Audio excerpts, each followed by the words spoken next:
File پر live تھا۔ Dead please, جانتا ہوں کہ آپ مجھ سے ناراض ہیں، لیکن اپنی تربیت پہ بھروسہ تو رکھیے۔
کرے میرے ساتھ پلیز ابا۔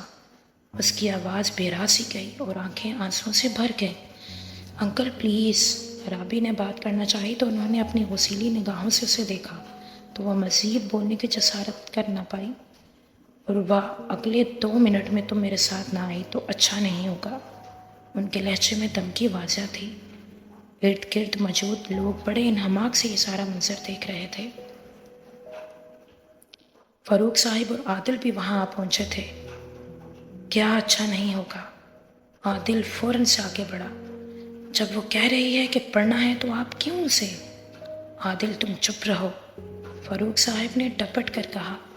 ڈیڈ، کیا آپ بھی دیکھ نہیں رہے بلال انکل کو؟ کیا ہو گیا ہے آپ دونوں کو؟ دیکھ لیں فاروق بھائی، آپ کا لڑکا حمایت کر رہا ہے اس کی۔ یہی ہے جس نے میری بچی کو ورگلایا ہے، بھگا کر لایا ہے یہاں۔ ان کے منہ سے ایک ہی لفظ بار بار سن کر اسے ایسے لگا جیسے اسے کوئی گالی دے رہا ہو۔ بس وہ عاجز آ چکا تھا۔ ایک دفعہ بھی اور آپ نے یہ کہا تو اچھا نہیں ہوگا۔ آپ کی بیٹی آپ سے ڈرتی ہوگی یا بیوی؟ عادل خان نہیں سمجھے آپ؟ اور یہ کیا بگا بگا کر رٹ لگائی ہوئی ہے آپ دونوں نے؟ فضول! وہ چیخ کر بولا اور پھر اپنا رخ عروہ کی طرف موڑ کر بولا، کیا تم بھاگ کر آئی ہو؟ اس کے سوال کے جواب میں وہ نظریں جھکا کر رہ گئی۔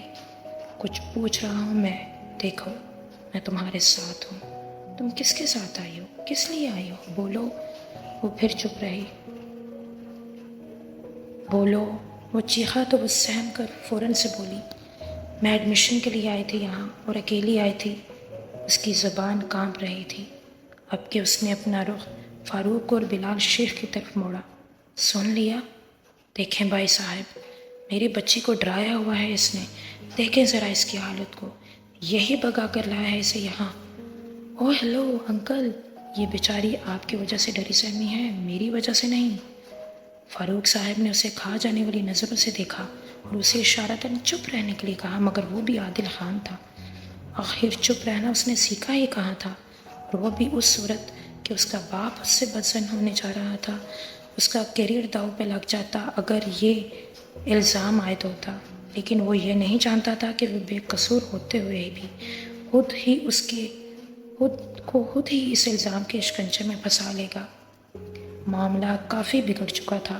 عروہ کو اندازہ نہیں تھا کہ اس کا ایسے آنا اس پہ بھاری تہمت لگا دے گا۔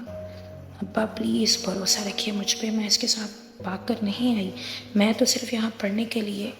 اس کے الفاظ ادھورے رہ گئے۔ چٹاخ! وہ چاہ کر بھی ضبط نہ کر پائے۔ خبردار! ایک لفظ بھی نکالا اب اپنی زبان سے۔ عادل فوراً سے آگے بڑھا، اب کہ وہ اس کے اور اس کے باپ کے درمیان آہنی دیوار کی صورت آ کھڑا ہوا تھا۔ ہاں، بگا کر لایا ہوں، تو کیا کریں گے آپ؟ بولے۔ لیجیے، دیکھیے۔ بلال صاحب انتہائی غصے